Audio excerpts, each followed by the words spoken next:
à l'heure, je vous ai dit, oui, mais par rapport à un gabarit, on sera force, puissance contre puissance, on sera inférieur. Mais attention, rien n'empêche qu'il est important de prendre conscience du potentiel physique que l'on a. Et très souvent, les femmes n'en ont pas conscience. On n'a pas devant nous des gars qui sont là, qui sont expérimentés, gradés, etc. On n'est pas non plus toujours, heureusement, agressé dehors par quelqu'un qui vient subitement. Quelque part, ça peut être souvent le conjoint, au boulot, ou dans des relations amicales. Et là, ce n'est pas l'agression directe. Donc, le comportement, l'état d'esprit est différent au moment où vous vous faites agresser par l'agresseur qui veut vous violer, vous attraper, etc. Et le gars qui, tout doucement, vous ennuie, et vous n'avez pas su mettre vos limites. Je crois que quand on pratique un art martial, c'est déjà ça, apprendre à mettre ses limites. Pour moi, il y a une limite. Celle-là, tu ne la dépasses pas. C'est-à-dire à partir du moment où tu n'as pas mon consentement, s'il est là, il est trop près. Déjà. Donc déjà, s'habituer à ça. Qu'est-ce que pour vous, vos limites? Moi, là, il est trop près. Non, tu ne le dépasses pas. C'est ça. Donc si tu as quelque chose à me dire, c'est là. D'accord? Après, je vous donne ma perception en tant que prof, femme, karatéka, depuis pas mal d'années. D'accord? J'ai appris ça. Il faut le sentir. C'est pas évident de savoir ses limites, de le ressentir. Si Marc, il arrive vers... Là, c'est trop près.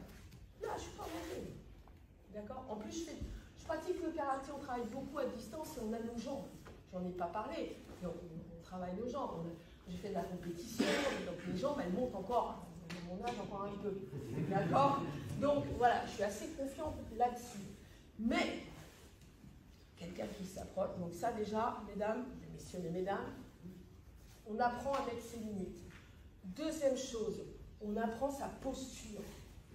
Ultra important. Je vous regardais travailler, même quand on travaille deux par deux et qu'on fait l'attaquant, on y va. C'est-à-dire qu'on ne fait pas ça, non. On apprend.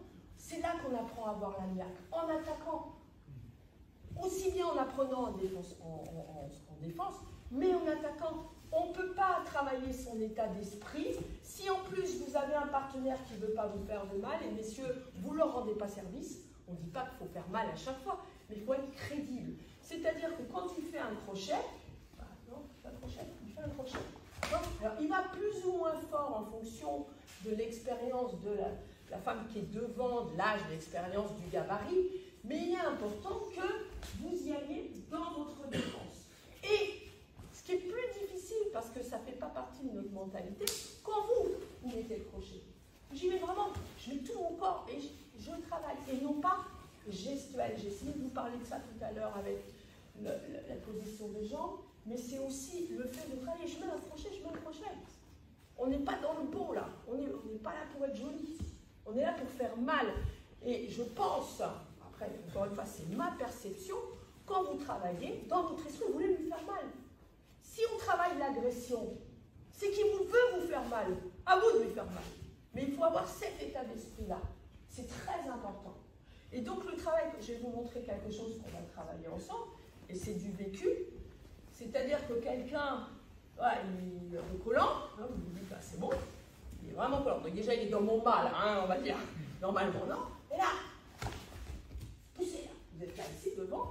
Attention, vous voyez comment il se met. Il est pratiquant, hein. Ok, il se place, il est là, il est là. Mais le mec là qui travaille avec vous, il n'est pas pratiquant, il n'a rien compris. D'accord? Donc il est là, non. Poussez. Vous lui faites pas mal, vous le poussez. Déjà ça, essayons, vous allez essayer de le faire, d'avoir dans l'esprit là. Le pousse. Et il vous dit, lui, ouais, pousse. Déjà ça apprend déjà, sans avoir la ténie, sans frapper, de voir où vous en êtes. Et ensuite, vous le poussez. Il revient, il n'a pas compris. Pour moi, il revient, donc je le pousse, ça suffit, tu reviens, et là tu reviens vraiment pour m'attraper. Là pour moi c'est une agression. Il revient, c'est une agression. Donc là, vous faites ce que vous avez appris. Vous voyez? Comment? Ça ouvre l'agression. Absolument. Le gars il est bien, il colle. Il veut faire un câlin, t'as pas envie. D'accord? Donc, ok, tu le pousses, mais tu ne peux pas le laisser. dans le cadre du travail, bien évidemment, dans votre esprit, je le pousse. Mais il y a ça, il y a plein de choses à faire. Vous êtes dans l'état d'esprit, vous ne pouvez pas lui faire mal. Ok? Et vous voulez le sanctionner. En fait, moi j'appelle ça sanctionner. Donc vous le poussez, n'oubliez pas, hein. Regardez sa posture. Hein. Il n'est pas comme ça le gars. Hein. Ok? Il est... Là j'en ai bien. Non mais on est d'accord, mais regardez-les, regardez, ils sont comme ça, d'accord? Donc vous le poussez, voilà, vous voyez déjà, d'accord? Il est comme ça, il me parle, allez Sylvie, c'est sympa, allez, ça va, poussez. Soit il comprend, et c'est ok, ou alors il y a l'ego qui... et j'en parle pas, et j'ai pas parlé du regard, de la voix, de la posture, d'accord? Il revient, donc il revient pour quoi que ce soit, ouais, je suis pas content, ouais, vous vous en mettez. Et là, vous avez quoi faire. Alors, soit il est vexé, soit il comprend. Parce que c'est pas simplement le pousser. Ah non, ça suffit. Je t'ai dit de te calmer, tu te calmes. Et les gars, ils n'ont pas notre état d'esprit, attention, ils pratiquent pas. Hein. On n'a pas l'état d'esprit un peu où je dois y aller, où je vais pas me laisser faire. Le gars, quand même. Si vous avez, attention, encore une fois, hein, c'est pas ça. Hein. Non, on a le ton, on a le regard. Attends, ça suffit. Et je peux vous assurer.